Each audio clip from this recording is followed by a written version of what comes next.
Welcome to Iron Sharpens Iron. My name is Jeremy Nettles. I am the evangelist for the River Ridge Church of Christ in Newburgh, Indiana. If you'd like to stop by and visit us for our 10 a.m. Sunday worship, you can find us at 5600 Van Road in Newburgh. You can also get there at 9 for our Bible study, and we meet again on Sunday afternoons. If that's more convenient for you, you can show up at 4 p.m., and we have another period of worship. We welcome you also to get in touch with us over phone or email, 812-550-6234, or info@riverridgechurch.org with your comments or questions, but also if you would like to sign up for our weekly bulletin. I encourage you, if you haven't already, to go to our Facebook page and or our YouTube channel and subscribe or like that, I guess is what you do on Facebook. If you find yourself at our YouTube channel, then you might notice some playlists, and particularly the playlists that pertain to this program, this Iron Sharpens Iron.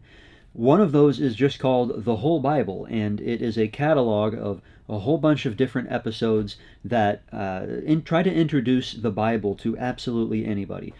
Today we are going to be entering another installment in this series of looking at one of the books of the Bible, and it's the first of the minor prophets, Hosea.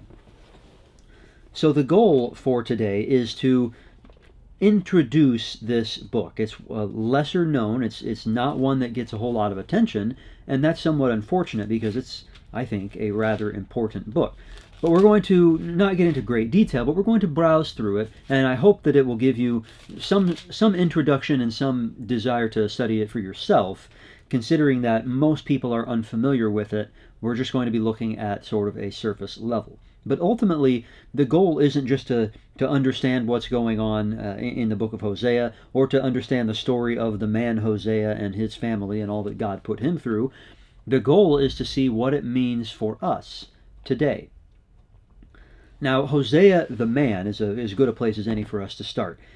This is a prophet, but he is relatively unknown except for what we can read in the first couple of chapters of Hosea. He's not mentioned anywhere else in the Old Testament, and in fact, aside from those first couple of chapters of his book, there's not really any detail about his life throughout the rest of the book that bears his name. And of course, even if there were, hardly anybody ever reads those chapters anyway. There's a major theme introduced in the first 3 chapters of the book, though, and while it does come up at least a time or two in the rest of the book, it's mostly in those first 3 chapters, and it's extremely important. The idea here is that the nation of Israel has committed adultery, at least in spiritual terms, committed adultery against her husband, who would be God. That is going to continue to develop, as I said, throughout the whole book, but it's especially obvious in these first 3 chapters. We're going to browse through these, and we're going to read some selections, and ultimately I hope that this will help us to get a better sense of the book as a whole, and then how it applies to us. So, let's actually start with a rough outline. As I mentioned, the first 3 chapters establish that the nation of Israel has been adulterous, and they do this by looking at an analogy. Hosea, the prophet, is told to get married, and the experiences that he goes through with his wife and kids mirror what Israel has been doing to God for, well, several hundred years. So we've got chapters 1 through 3 about Hosea's marriage and how that's the analogy for Israel.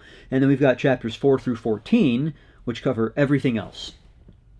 Yeah, the rest of the book is kind of a mess. It's not quite as haphazard as Isaiah or Jeremiah, but there's not really a clear progression from one chapter to the next. There's not one continuous stream of thought. It seems to jump around a fair bit. So if this is your first introduction to the book of Hosea, then this 2-parter is what you ought to memorize. The marriage analog and everything else. Let's establish some background. Chapter 1, verse 1. The word of the Lord that came to Hosea the son of Beeri in the days of Uzziah, Jotham, Ahaz, and Hezekiah, kings of Judah, and in the days of Jeroboam the son of Joash, king of Israel. That's about it. We don't get any more information. And as I said earlier, this man, Hosea, is not even mentioned elsewhere in the Old Testament. This is all we know. Okay, well, let's keep reading and start to get into his material. Chapter 1, verse 2. When the Lord first spoke through Hosea, the Lord said to Hosea, Go, take to yourself a wife of whoredom, and have children of whoredom. for the land commits great whoredom by forsaking the Lord. So he went and took Gomer, the daughter of Diblaim, and she conceived and bore him a son. Yikes! That goes, I guess, both for Israel and for this poor guy and his family. Now, I should note that many people over the years have chosen to interpret this allegorically, as if Hosea didn't actually do this and that Gomer wasn't actually a prostitute, but does this sound allegorical to you? Well, let's read about this son. Verse 4, "And the Lord said to him, Call his name Jezreel, for in just a little while I will punish the house of Jehu for the blood of Jezreel, and I will put an end to the kingdom of the house of Israel." God says this as if there's some obvious hidden meaning in the name Jezreel. Why? Well, in Hebrew it means God will sow. So there you go. Okay, that doesn't actually explain it, does it? Well, if we look at a map of this area, and even better, if we look at Google Earth's imagery of it, then you can see the place that bears this name, God will sow, is one of the most fertile parts of the land of Israel, even still today. It was also the site of many important historical events, like battles, and also an incident with a man named Naboth and a woman named Jezebel. Jezebel, of course, was the queen of Israel at the time, and her husband Ahab is the king. Ahab wanted to buy this vineyard from Naboth, and Naboth said no, and so Jezebel decided she was going to make a gift of the vineyard for her husband, and she went and had the owner murdered. So that's pleasant. One way or another, God says that there is something to punish about what the Israelites have done in the valley of Jezreel, and he is giving this child, this poor boy, that name as a result. He gives Gomer's next couple of children some slightly more obvious names. One is found in verse 6. "She conceived again and bore a daughter, and the Lord said to him, Call her name No Mercy, for I will no more have mercy on the house of Israel to forgive them at all." The other one is found in verses 8 and 9. "When she had weaned no mercy, she conceived and bore a son, and the Lord said, Call his name Not My People, for you are not my people, and I am not your God." Can you imagine having a name like No Mercy? Can you imagine, even worse, having a name like Not Mine, which is essentially the name that Hosea had to give to this child? And by the way, let's take note. The first time in verse 3, it said that Gomer conceived and bore him a son, bore Hosea a son. Well, that seems perfectly natural. Verse 6, "She conceived again and bore a daughter." No mention of dad. Verse 8, "When she had weaned no mercy, she conceived and bore a son." Again, Hosea just doesn't seem to enter into the equation, and we're left to surmise that one or both of these children might not be Hosea's. Gomer is, after all, a prostitute. Not only is this pretty awful for Hosea and his family, but the message that God is sending to his people is pretty grim. I'm not going to have any mercy on you. I'm going to pay you back for the blood of this valley, and you are no longer my people, and I am not your God. But it gets better. Let's read verses 10 and 11. "Yet the number of the children of Israel shall be like the sand of the sea, which cannot be measured or numbered. And in the place where it was said to them, You are not my people, it shall be said to them, Children of the living God.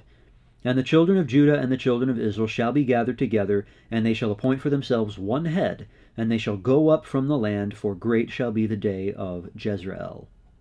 All of those names that were used to such ill effect in the earlier part of the chapter, finally in the last couple verses, are turned around and made into something good, made into a blessing.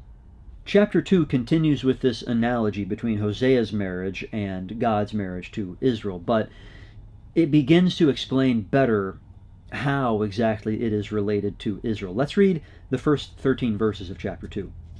"Say to your brothers, You are my people, and to your sisters, You have received mercy. Plead with your mother, plead, for she is not my wife, and I am not her husband, that she put away her whoring from her face and her adultery from between her breasts, lest I strip her naked and make her as in the day she was born, and make her like a wilderness, and make her like a parched land, and kill her with thirst. Upon her children also I will have no mercy, because they are children of whoredom, for their mother has played the whore. She who conceived them has acted shamefully. For she said, I will go after my lovers, who give me my bread and my water, my wool and my flax, my oil and my drink.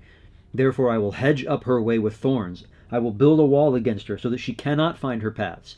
She shall pursue her lovers, but not overtake them. She shall seek them, but shall not find them. Then she shall say, I will go and return to my first husband, for it was better for me then than now.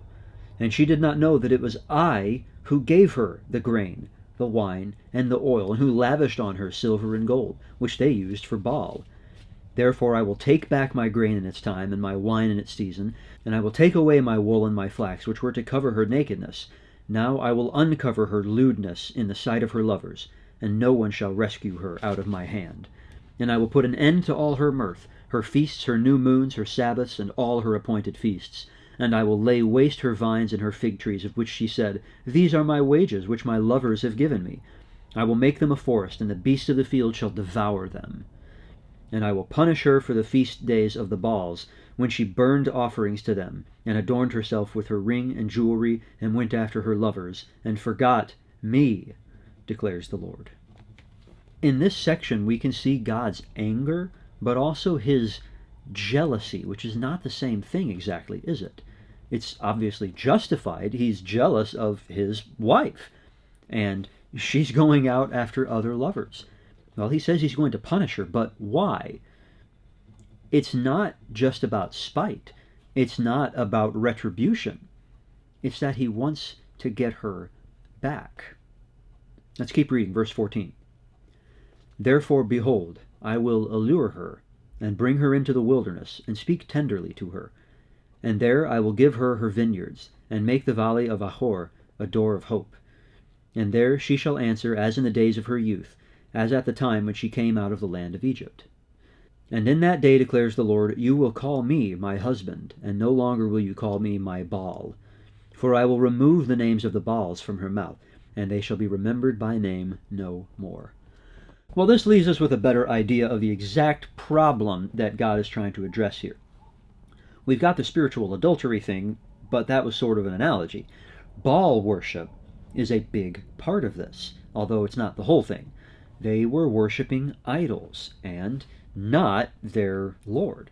It was as if they were leaving their husband and going after other lovers who promised all these good things, but never intended to deliver, and never were capable of delivering, and certainly did not love her in the way that her husband did. So the goal is to get her back, but it doesn't just stop there.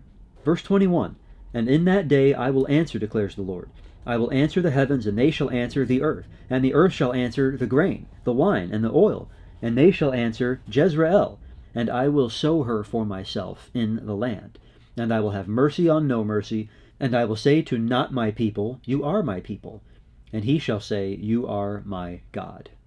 The goal is to turn the very reproaches into blessings. To take that name, God will sow, which represents the place where these evils had taken place and where more evils were going to take place, and get it back to the actual meaning. God will sow, which is a message of hope and abundant life and fruitfulness. To take the name no mercy and instead show mercy to that daughter. To take the name not my people and again show that son that he does belong to God. In chapter 3, Hosea follows God's example here and continues to portray the relationship between God and Israel by going after his wife even though she has left him. He buys her, which should leave us with the question, from whom? Has she sold herself into slavery? There's no indication that that's what she has done. And so that leaves us to conclude that Hosea is buying her from herself, which would mean he is buying her services, so to speak. So I bought her for 15 shekels of silver, and a homer and a lethek of barley. And I said to her, you must dwell as mine for many days. You shall not play the whore, or belong to another man. so will I also be to you. We don't use those units of measure anymore, so I'll tell you it's about 85 gallons of barley, which probably doesn't mean a lot, but picture 17 5-gallon buckets full of grain. That's a fair amount of grain, and he also includes about $90 worth of silver in today's prices for whatever that's worth. He is providing for her needs, not just her greed. He's providing a lot more in the way of food than in the way of money.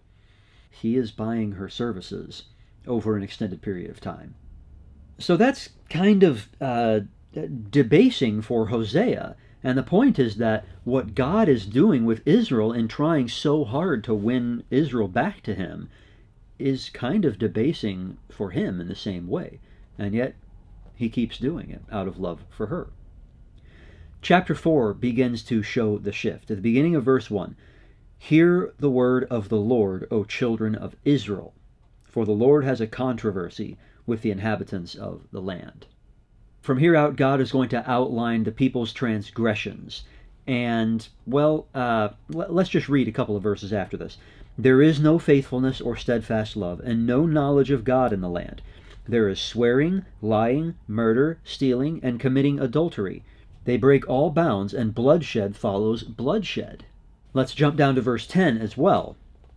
"They shall eat but not be satisfied. They shall play the whore but not multiply, because they have forsaken the Lord to cherish whoredom, wine and new wine, which take away the understanding. My people inquire of a piece of wood, and their walking staff gives them oracles. For a spirit of whoredom has led them astray, and they have left their God to play the whore. They sacrifice on the tops of the mountains, and burn offerings on the hills, under oak, poplar, and terebinth, because their shade is good. Therefore your daughters play the whore, and your brides commit adultery. I will not punish your daughters when they play the whore, nor your brides when they commit adultery, for the men themselves go aside with prostitutes, and sacrifice with cult prostitutes, and a people without understanding shall come to ruin." But that sounds pretty awful, right? This is utter moral depravity.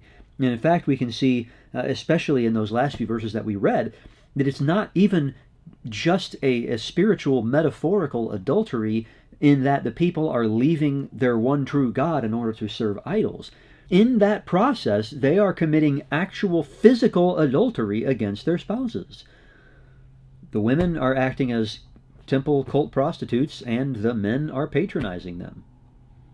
Therefore, chapter 5. "When Ephraim saw his sickness and Judah his wound, then Ephraim went to Assyria, and sent to the great king.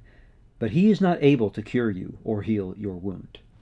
So we're starting to see more of the nature of God's complaint here. The way that they look not just at other gods, but also at the other nations who are represented in some sense by those gods.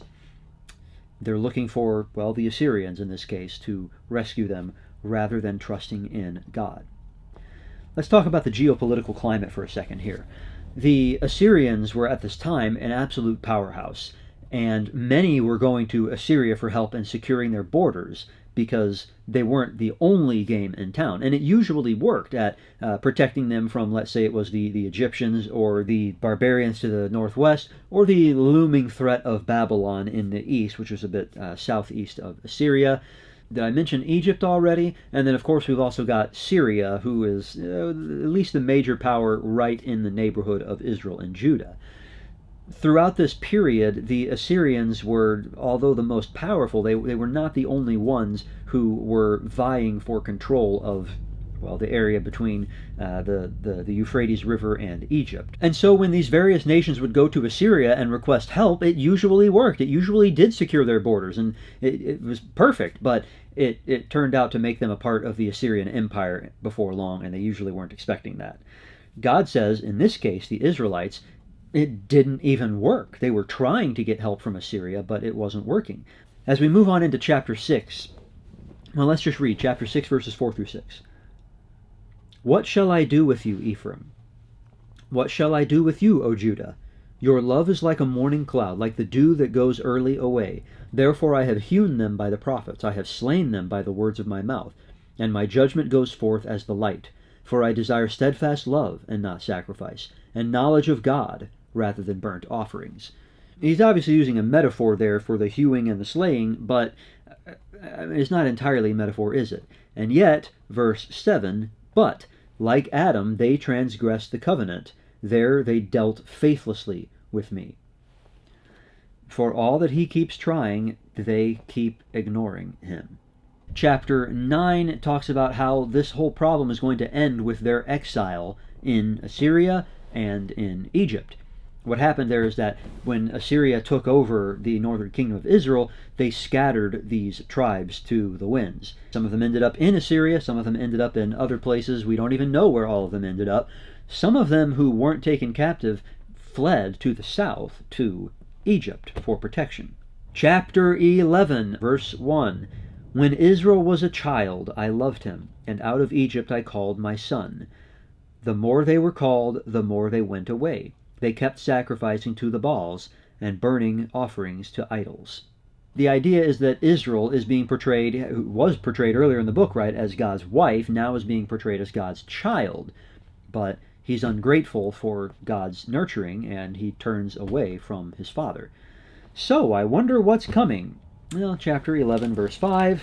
They shall not return to the land of Egypt, but Assyria shall be their king, because they have refused to return to me. In chapter 13, God describes his jealousy over Israel, beginning in verse 4. But I am the Lord your God from the land of Egypt. You know no God but me, and besides me there is no Savior. It was I who knew you in the wilderness, in the land of drought. But when they had grazed, they became full. They were filled, and their heart was lifted up. Therefore they forgot me. So I am to them like a lion. Like a leopard I will lurk beside the way. I will fall upon them like a bear robbed of her cubs. I will tear open their breast, and there I will devour them like a lion, as a wild beast would rip them open. Chapter 14 is God's final plea.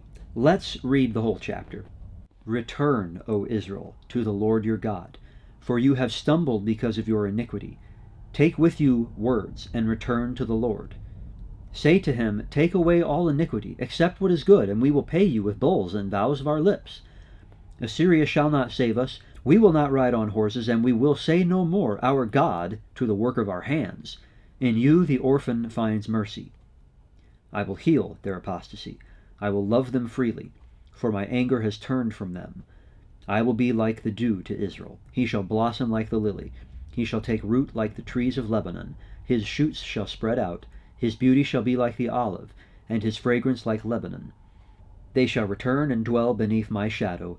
They shall flourish like the grain. They shall blossom like the vine. Their fame shall be like the wine of Lebanon. O Ephraim, what have I to do with idols? It is I who answer and look after you. I am like an evergreen cypress. From me comes your fruit. Whoever is wise, let him understand these things. Whoever is discerning, let him know them. For the ways of the Lord are right, and the upright walk in them, but transgressors stumble in them. After all they have done to him, after all their unfaithfulness and treachery, after all the broken promises and the spite and the scorn, God still wants them to return.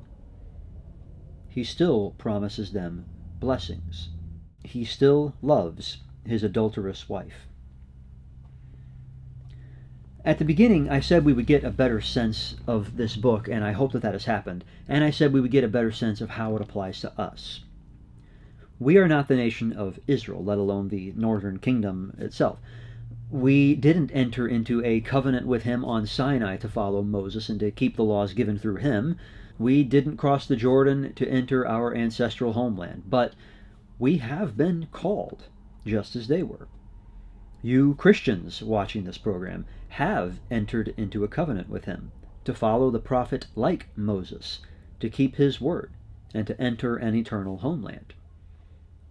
The Israelites became adulterers. Have we?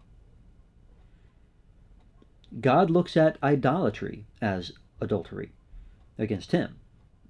And this includes less overt idolatry, which would mean not necessarily bowing yourself to the ground before an image made of stone or wood or gold, but putting anything in your life before God, serving some created thing and making that into a lowercase g God. We saw in this book of Hosea how God feels about that. He's extremely jealous, and it produces anger and heartache and sorrow and longing in him. He wants them back so that he can bless them. We also saw how he feels about sexual immorality, even, perhaps especially, when it's explained away as something good, as they had done with this cult prostitution thing. That was just another form of idolatry. The same would apply to anything you might put between yourself and God today. We saw how it wasn't enough to return to him, that there was a purification required. That shame and pain and hunger and exile were the only way to restore that purity and to make the reconciliation meaningful. We saw that God tries to turn his wayward people back toward him by calling them. And when he ignores them, he moves on to more drastic and more drastic steps, causing significant trouble for them, not out of spite, out of love. We saw that he remains open to their return and reconciliation, and that he promises to heal and to love and to bless. These things aren't going to appear identical between the Israelites and us today, of course, but he treats us in much the same way. Just it's usually in a form that's more nuanced and spiritual. He doesn't specifically send prophets to denounce our sins. He gives us his word instead, and he gives us people to proclaim it. He doesn't generally send us into exile, but he may orchestrate our circumstances through his providence in order to encourage reflection on our actions. He doesn't forcibly purify us, but he does invite us to undergo a purification, and he tells us how in great detail. That seems easier, doesn't it? Easier for us to handle, like there's less pain and suffering involved, but that also makes it easier to ignore. I'm sure that most Israelites didn't take Hosea very seriously and didn't expect his warnings would ever actually come true. How much easier is it then for us to blow it off? He will not compel repentance. That is up to you and up to me, just as it was up to Israel. Read the signs. Hear the call. Turn to him. Some can't return because they have never entered a covenant with him in the first place. That leaves you without the promises, including the eternal homeland anyway. The only way to get those blessings is to come to Christ. If you need to turn back to Christ, or if you need to turn to him for the first time, then please do so. We would love to help you at River Ridge. We'll sit down and study with you further if you so desire, and you can reach us at 812-550-6234 or info@riverridgechurch.org to ask us your questions or sign up for a study, or you can find us on Facebook or YouTube to find out more. You can also join us at 5600 Van Road in Newburgh at 10 a.m. for Sunday worship. I'd love to see you there. Thanks for joining me today on Iron Sharpens Iron.